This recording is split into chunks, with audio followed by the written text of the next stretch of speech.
नमस्कार। एडी आली story channel में आपका स्वागत है। हमारी आज की कहानी है पिता की बेबसी। कहानी अच्छी लगे तो वीडियो को लाइक और शेयर जरूर करें। इसी तरह की और भी कहानी के लिए चैनल को सब्सक्राइब करना बिल्कुल ना भूलें। बिहार के गोपालगंज में दीनानाथ जी का एक बहुत ही बड़ा कपड़े का शोरूम था। वह एक बहुत ही अच्छे व्यापारी थे। वह पढ़े लिखे और समझदार व्यक्ति थे। उनकी पत्नी किरण के रहते उनका जीवन बहुत खुशहाल था।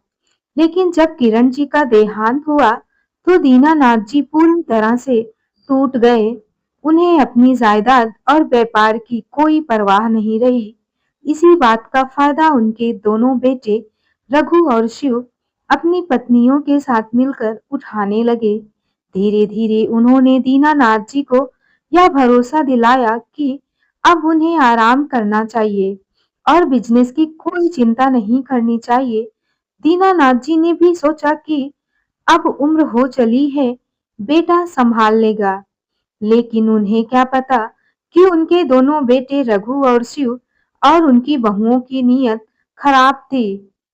उन्होंने धीरे-धीरे दीनानाथ जी से सारे कागजों पर साइन करवा लिए और पूरी जायदाद दोनों भाई अपने नाम पर कर लिए।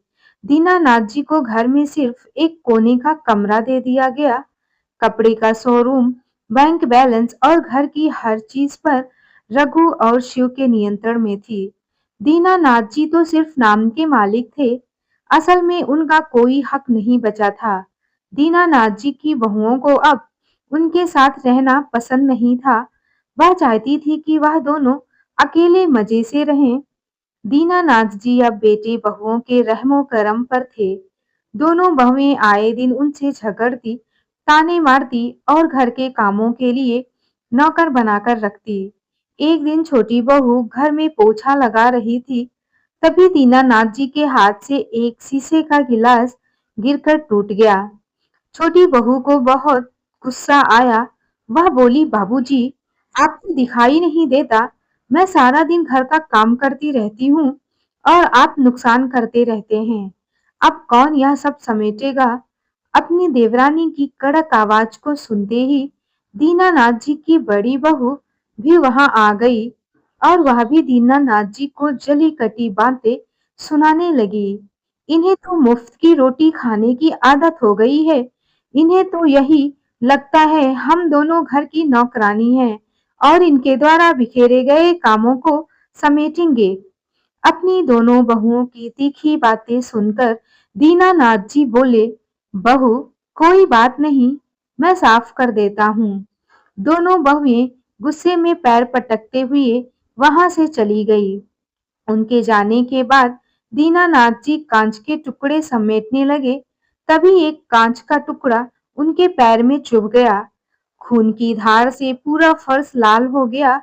दीनानाथ जी ने किसी तरह कांच का टुकड़ा पैर से निकाला।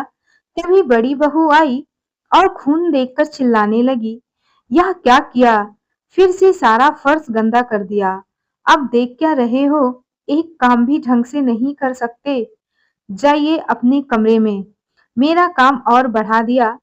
दीनानाथ जी लंगड़ाते हुए अपने कमरे में चले गए। सामने टेबल पर उनकी पत्नी किरण जी की फोटो रखी हुई थी। उसे देखकर उनकी आंखों में आंसू आ गए। जब तक वह जिंदा थी तो दीनानाथ जी को कभी एक गिलास पानी भी नहीं लेने देती थी। उनका बहुत ख्याल रखती थी। यह सब सोचते सोचते दीनानाथ जी अतीत की गहराइयों में चले गए। उनकी पत्नी किरण अक्सर दीनानाथ जी से कहती, देखो जी, हमारे दोनों बेटे रघु और शिव कितना समझदार होते जा रहे हैं। कल कह रहे थे कि जब वो बड़े होंगे तो वह दोनों साथ मिलकर आपके इस कपड़े के शोरूम को संभाल लेंगे। अपनी पत्नी की बात सुनकर दीनानाथ जी मुस्कुराने लगे और रघु और शिव को बुलाकर प्यार से उनका पेट सहलाते हुए बोले, बेटा, जब तुम दोनों बड़े हो ना, तब तुम दोनों हमारी दुकान को बहुत ऊंचाइयों तक ले जाना। लेकिन एक बात हमेशा याद रखना, ईमानदारी से बढ़कर कोई चीज नहीं होती। रघु और शिव खुश होकर बोले, पिताजी, हम दोनों हमेशा आपकी बात मानेंगे। अपने बेटों की बात सुनकर किरण जी प्यार से बोली, ओफो, अभी से हमारे दोनों बेटों को इतना बड़ा व्यापारी मत बना दो कि यह दोनों हमें ही भूल जाएं। अरे भाग्यवान, ऐसा कभी नहीं होगा। हमारे दोनों बेटे ही हमारे सबसे बड़े सहारे बनेंगे। अतीत की बातें याद कर उनकी आंखों में आंसू आ गए। फिर कब उनको नींद आ गई, उनको पता ही नहीं चला। शाम को जब दोनों बेटे दुकान से घर आए, तो छोटी बहू और बड़ी बहू ने मिलकर सारी बात दोनों को बता दी। दोनों बेटे बातें सुनकर गुस्से से तमतमा उठे और अपने पिता के कमरे में गए और बोले, पिताजी, आपको एक जगह बैठने से चैन नहीं मिलता क्या? हम दिन भर नहीं रहते हैं तो आप पूरा दिन हमारी पत्नी को परेशान करते रहते हैं। बेचारी दोनों दिन भर काम करती रहती हैं। अगर आप उनकी मदद नहीं कर सकते तो कम से कम काम को बढ़ाया तो मत करो। हर दिन कोई ना कोई परेशानी खड़ी ही कर देते हो। दीनानाथ जी कुछ नहीं बोले।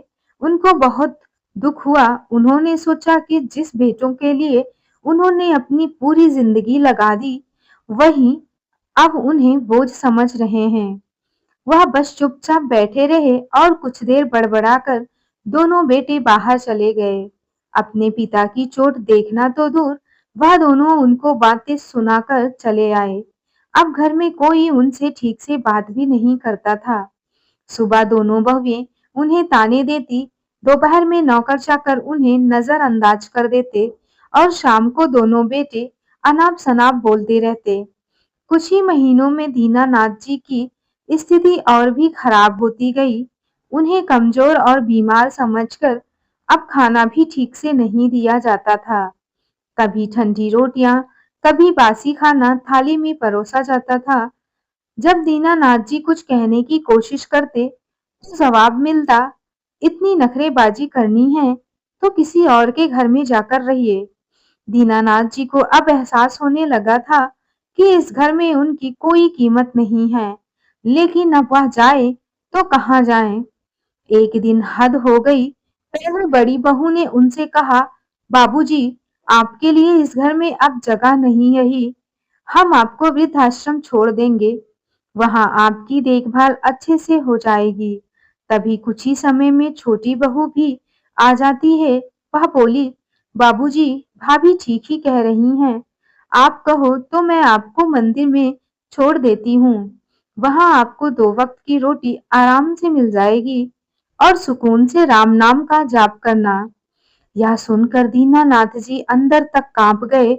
उन्होंने अपने दोनों बेटों की तरफ देखा। वह कुछ न बोले और अपने अपने कमरे में चले गए। क्या यही उनका भविष्य था, जिसे उन्होंने अपने खून और पसीने से सींचा था, जो उन्हें उन्हीं के घर से निकाल रहे थे? अगले दिन दोनों बेटे रघु और शिव उन्हें गाड़ी में बैठाकर वृद्धाश्रम ले जा रहे थे। लेकिन रास्ते में जब गाड़ी एक सिग्नल पर रुकी, तो दीनानाथ जी ने धीरे से दरवाजा खोला और गाड़ी से उतर गए। यह देख दोनों भाई एक दूसरे को देखने लगे और पिता से बोले, पिताजी, अभी वृद्धाश्रम नहीं आया है, आप गाड़ी से क्यों उतर रहे हैं? तभी दीनानाथ जी अपनी आंखों में आंसू लिए हुए अपने दोनों बेटों की तरफ देखकर बोले, मुझे कोई वृद्ध आश्रम नहीं जाना बेटा, मैं कहीं और रह लूंगा। तभी बेटा रघु अपनी जेब से 500 के दो नोट निकालकर दीनानाथ जी को देते हुए बोला, पिताजी, यह रख लो, काम आएंगे। दीनानाथ जी अब गुस्से से भर चुके थे। उन्होंने वह पैसे लेकर उनको देखा, फिर 500 के दोनों नोटों को अपने बेटों के मुंह पर फेंकते हुए बोले, रख लो, इनकी जरूरत तुम दोनों को ज्यादा है। दोनों बेटे अपने पिता की यह बात सुनकर कुछ नहीं बोले और वहां से चले गए, बिना यह सोचे कि उसके पिताजी अब कहाँ जाएंगे। अब दीनानाथ जी के पास ना घर था, ना पैसा, ना कोई सहारा। वह बिहार के गोपालगंज की सड़कों पर भटकने लगे। कई दिन और रात उन्होंने खुले आसमान के नीचे गुजारी। कभी किसी मंदिर में प्रसाद मिलता तो कभी कोई राहगीर कुछ पैसे दे देता। एक शाम जब वह मंदिर की सीढ़ियों पर बैठे थे तो एक बुजुर्ग व्यक्ति जिनका नाम प्रमोद जी था उनके पास आए और उन्होंने दीनानाथ जी की यह हालत देखकर पूछा, आप बहुत परेशान लग रहे हैं, क्या कोई दिक्कत है? दीनानाथ जी ने उन्हें अपनी पूरी कहानी सुना दी। प्रमोद जी ने उनकी पूरी बात सुनकर कहा, दीनानाथ जी, आपकी हालत देखकर बहुत दुख हुआ, लेकिन आप इतने पढ़े लिखे और अनुभवशील व्यक्ति हैं, तो खुद को इस हाल में क्यों छोड़ दिया? दीनानाथ जी ने ठंडी सांस ली। अब इस उम्र में क्या कर सकता हूँ? प्रमोद जी मुस्कुराकर बोले, काम करने की कोई उम्र नहीं होती। अगर इंसान में हिम्मत हो तो वह कभी भी अपनी जिंदगी की नई शुरुआत कर सकता है। प्रमोद जी ने उन्हें अपने दोस्त के एक छोटे से कपड़े की दुकान में काम लगवा दिया। दीनानाथ जी ने धीरे धीरे अपने ज्ञान, अनुभव और ग्राहकों से बात करने के ढंग से दुकान की बिक्री बढ़ा दी। कुछ ही सालों में मालिक उनके काम से इतना ज्यादा खुश हुआ कि उसने उन्हें अपनी दुकान से आने वाली कमाई में पार्टनर बना लिया। लेकिन दीनानाथ जी यही नहीं रुके। उन्होंने अपने पुराने ग्राहकों से संपर्क किया और धीरे धीरे अपनी एक नई पहचान फिर से बना ली। कुछ ही सालों में उन्होंने अपनी खुद की कपड़े की दुकान खोल ली। अब दीनानाथ जी के पास नाम, पैसा और इज्जत सब था और वहीं दूसरी तरफ उनके दोनों बेटे जो कपड़े के शोरूम अपने पिता से धोखे से छीनकर अपने नाम पर कर लिए थे, उस पर अब ताला लग चुका था। बिजनेस में घाटा हो गया था और वह दोनों भाई पूरी तरह कर्ज में डूब चुके थे। अब उन्हें पैसों की जरूरत थी। तभी उन्हें पता चला कि पिताजी फिर से अमीर हो गए हैं। वह दोनों भागकर उनके पास आए। दोनों भाई रघु और शिव ने कहा, पिताजी, हमें माफ कर दीजिए, हमसे बहुत बड़ी गलती हो गई, हमें आपकी जरूरत है। दोनों बहुएं भी आंखों में आंसू लिए हुए बोली, बाबूजी प्लीज हमारी मदद कीजिए, हम अब आपके बिना नहीं रह सकते। दीनानाथ जी ने कुछ देर सोचा, फिर हल्की सी मुस्कान के साथ कहा, बेटा, जब मेरे पास कुछ नहीं था तुम लोगों ने मुझे घर से निकाल दिया। अब जब मेरे पास सब कुछ है तो तुम्हें मेरी जरूरत है। लेकिन मैं अब पीछे नहीं देखना चाहता हूँ। जो बीत गया वह बीत चुका है। उन्होंने अपनी चेकबुक निकालकर एक चेक पर मोटी रकम लिखी और बड़े बेटे रघु के हाथ में थमा दिया। यह तुम लोगों की आखिरी मदद है। इसके बाद तुम लोगों का मुझसे कोई रिश्ता नहीं रहेगा। रघु और शिव ने अपने पिता को साथ ले जाने के लिए बहुत कोशिश किए, लेकिन दीनानाथ जी का दिल अब पत्थर हो चुका था। उन्होंने अपने दर्द से बहुत कुछ सीखा था। अब वह अपनी नई जिंदगी में बहुत खुश थे, जहां उनका आत्मसम्मान बना हुआ था। तो दोस्तों, जो माता-पिता अपने बच्चों के लिए क्या कुछ नहीं कर देते हैं, यहाँ तक कि अपना सुख चैन, अपनी खुशियाँ, अपनी इच्छाएं सब अपने बच्चों के लिए कुर्बान कर देते हैं, लेकिन बड़े होने पर वही बच्चे अपने माता-पिता के लिए कुछ करना तो दूर, उनको 2 वक्त का खाना भी नहीं दे पाते हैं। माँ की ममता, बाप का साया, इनसे ही तो जीवन पाया। रब का रूप है दोनों धरती पर, इनका कर्ज कभी ना चुका पाया। दोस्तों, आपको ये कहानी कैसी लगी? नीचे कमेंट करके जरूर बताएं। कहानी अच्छी लगे तो वीडियो को लाइक और शेयर भी जरूर करें। इसी तरह की और भी कहानी को देखने के लिए चैनल को सब्सक्राइब जरूर करें। आइए मिलते हैं एक और बेहतरीन और प्रेरणादायक कहानी के साथ। बहुत बहुत धन्यवाद। खुश रहिए, मस्त रहिए।